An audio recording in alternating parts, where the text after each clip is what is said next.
The weed detector police are out there. When's the last time you smoked weed? I don't smoke weed. You don't smoke weed? No, not at all. The same thing happened to this college student 2 weeks earlier on Good Friday. Well, I believe you have. Okay, I need to borrow your arm real quick, okay?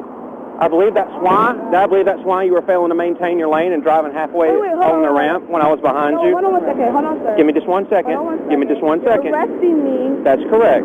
I didn't understand. I'm like, why are you arresting me? Like, what did I do? He said DUI of a substance. I'm like, what? You arrested me because you think I smoke marijuana? I believe that you're impaired by cannabis. Yes, ma'am. Sir, search. I don't smoke weed. Is there a way you can test me right now? Princess Umbamara was also jailed and fought the DUI drug charges for half of 2016. So the blood test comes back, they toss the case. I remember my lawyer trying to talk about a deal. I was like, what? I'm not taking a deal. I want, like, my life back. Can you reverse time? Can you stick your tongue out real big? Months later, it happened a third time to this Auburn student.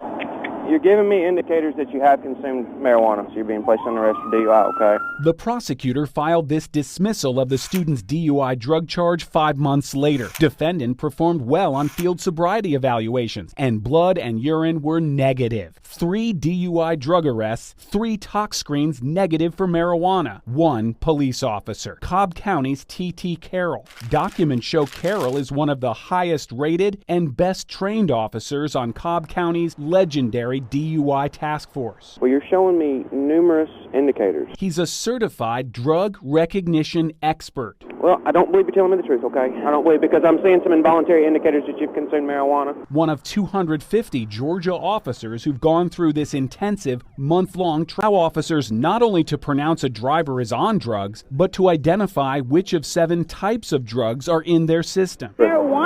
How can Correct. you look at somebody and say marijuana? There are involuntary responses of the body that we can observe that would suggest impairment of marijuana. He did these techniques that he was taught, and he determined you were on something you weren't on. Yeah, unfortunate for me. Because he's ingested marijuana. That's what my training suggests. Officer Carroll relies on his drug recognition expert training, but in these 3 dismissed cases, he didn't do the full DRE evaluation after the arrest. The standard protocol requires all 12 steps to be complete, yet any police officer can make a DUI drug arrest on fewer observations. If I establish probable cause, and I believe that based on my training, that's why I put the handcuffs on you. Several indicators. Okay, so when I do a drug test, I'll be free to go, correct? You're going to jail, ma'am, okay? I don't have a magical drug test that I can give you right now. But he just did the magic drug tests that resulted in your arrest. They're ruining innocent people's lives. Caitlin Ebner filed an internal affairs complaint